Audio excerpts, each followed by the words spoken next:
ठंड में सुबह 4 बजे छत पर सहरी करने वाला गांव। या अल्लाह, क्या जुल्म है हम बहुओं पर। भला इतनी ठंड में कोई छत पर सहरी करता है? और अगर इतनी ठंड में छत पर सहरी करनी भी है तो खुद सहरी का खाना लेकर छत पर जाओ। हम बहुओं की कमर क्यों तोड़ते हैं? मरियम सहरी का खाना लेकर छत पर आती है, जहाँ पूरा गांव अपनी छत पर सहरी की तैयारी कर रहा होता है। तभी एक छत पर, अरे अल्फिया बेगम, बच्चों को सहरी के लिए छत पर लेकर आओ। अभी लेकर आई। दूसरे के छत पर, सलाम काजी साहब, सहरी का समय हो गया क्या? अपने छत से, अभी समय है, वैसे बिरयानी खूब महक रही है। बहू, ठंड बहुत है, अदरक वाली गर्मा गर्म चाय बनाकर ला सबके लिए। जी अब्बू। मरियम बड़बड़ाते हुए किचन में आ जाती है। या अल्लाह, मेरी तो जिंदगी तबाह हो गई है। रात के 2:30 बजे से छत पर ही आना जाना कर रही हूँ, वो भी इतनी ठंड में। ऊपर से सारा सहरी का खाना भी मुझे ही बनाना पड़ा। आखिर क्यों होता है इस गांव में ऐसा? अम्मी, बहुत भूख लगी है, कुछ खाने को दो ना। अभी लाई। माहिरा बेगम दस्तरखान से उठती हैं और तुरंत चक्कर खाकर बैठ जाती हैं। अरे बेगम, क्या हुआ? क्या हुआ अम्मी, आप ठीक तो है ना? नहीं, कुछ नहीं, बस थोड़ा सा चक्कर आ गया। उम्र हो गई है ना, इसीलिए। अगर उम्र हो गई है तो क्यों इतनी सहमत उठाती हो? और अब तो रमजान का महीना भी शुरू हो रहा है, छत पर सहरी और इफ्तारी कैसे करोगी? रमजान पाक का महीना है, मैं खुद ही काम करूंगी। किसी अल्लाह ताला के फरिश्ते से तो काम नहीं करवाऊंगी। अम्मी जान, मैं हूँ ना तुम्हारी मदद करने के लिए, मुझे बताया करो, मैं तुम्हारी मदद करूंगी। नहीं नहीं, तुझे पढ़ाई करनी रहती है। अगर घर के कामों में ध्यान देने लगेगी तो पढ़ाई कैसे होगी? अरे अम्मी, तो आप मुझे कहा करें, बताइए क्या काम करना है, मैं रमजान की सारी जिम्मेदारी संभाल लूंगा। अल्लाह ताला ने तुम्हें इतने अच्छे बच्चे दिए हैं और तुम काम को लेकर परेशान हो। आप क्या चाहते हैं? अब मैं अपने बेटे से सहरी और इफ्तारी बनवाऊं? भला मर्दजात किचन में कभी अच्छे लगते हैं? अम्मी जान, चित भी आपकी और पट भी आपकी। हाँ? दोनों बातें खुद ही कर रही हो, कहना क्या चाहती हो?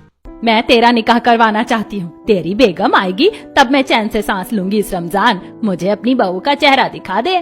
अम्मी जान, अचानक से क्या हो गया आपको? आप इस रमजान मेरा निकाह क्यों करवाना चाहती हैं? अरे सही कह रही है तेरी अम्मी, इस रमजान में तेरा निकाह करवा रहा हूँ। 2 महीने बाद रमजान है, अगले महीने तेरा निकाह करवा देता हूँ। हाँ अब्बू, मजा आएगा।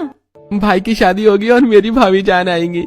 इस सहरी तो भाभी के हाथ के पकौड़े और बिरयानी खाऊंगा। ठीक है। तो मैं काजी साहब से बात करता हूँ। इतना कहकर जाकिर खान दस्तरखान से उठता है और घर से निकल जाता है। बाहर ठंडी हवा चल रही होती है। ठंडी हवा में कांपते हुए जाकिर खान काजी साहब के पास चला आता है। सलाम वालेकुम काजी साहब। वालेकुम अस्सलाम मियाँ। काजी साहब, मैं अपने बड़े बेटे के निकाह के लिए रिश्ता ढूंढ रहा हूँ। इस सिलसिले में आपसे गुफ्तगू करने आया हूँ। कोई नेक रिश्ता हो तो बताइए। अरे रिश्ता तो है, पर लड़की यहाँ की रहने वाली नहीं है, पर बहुत नेक दिल की लड़की है। अरे काजी साहब, अगर रिश्ता आपके हाथों में हो तो हमें मंजूर है। अगले दिन पूरा परिवार काजी साहब के साथ लड़की देखने आता है। जी, हमें तो आपका लड़का बहुत ही पसंद है। मुझे भी लड़का बहुत पसंद आया। तो अपनी लड़की को भी बुलाएं। बेटी जरा बाहर आना। सलवार सूट और हिजाब पहने हुए मरियम बाहर आती है। सलाम वालेकुम। अरे वालेकुम अस्सलाम। जनाब, आपकी बेटी तो बड़ी तहजीब याफ्ता है। मुझे लड़की पसंद है। माहिर मियाँ, तुम्हें लड़की पसंद है ना? हाँ, तो बस अब निकाह की तारीख निकलवानी है। तारीख निकाल कर आपको बताता हूँ। और फिर अगले दिन मरियम की सहेलियों के साथ। मरियम, अब तो तू हमारे साथ सहरी नहीं करेगी। हाँ, अब तो मरियम अपने शौहर के साथ सहरी करेगी। अच्छे से सहरी बनाना, कहीं अपने शौहर और ससुराल वालों को नाराज मत कर देना।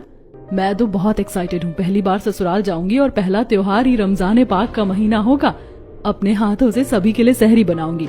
ऐसे ही कुछ दिन बीतते हैं। काजी साहब निकाह की तारीख निकलवा लेते हैं और फिर निकाह वाले दिन। तुम्हें निकाह कबूल है? काजी साहब के पूछने पर माहिद और मरियम साथ में कहते हैं, कबूल है, कबूल है, कबूल है। माहिद और मरियम निकाह कबूल करके शौहर बीवी बन जाते हैं और फिर मरियम माहिद के साथ उसके गांव चली जाती है।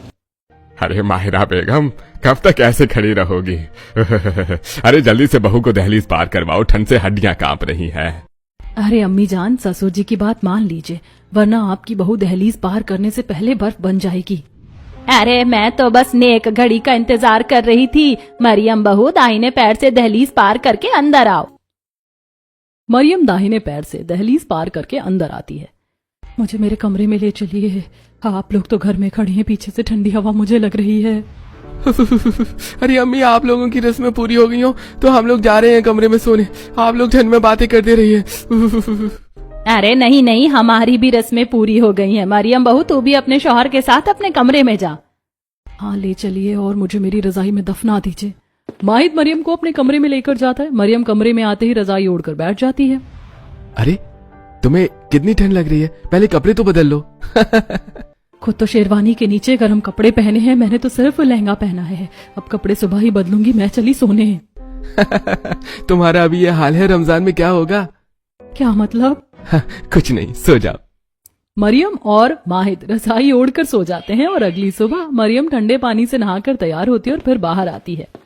बहू, आज तेरी पहली दावत है। खाने में आलू के पराठे, लच्छा पराठे, खीर, पूरी, आलू दम बिरयानी और चिकन शोरबा बना ले। इतना कहकर माहिरा बेगम किचन से चली जाती है। सुबह सुबह ठंड में नहाकर हाथ सुन्न पड़ गए और इनकी फरमाइश तो देखो।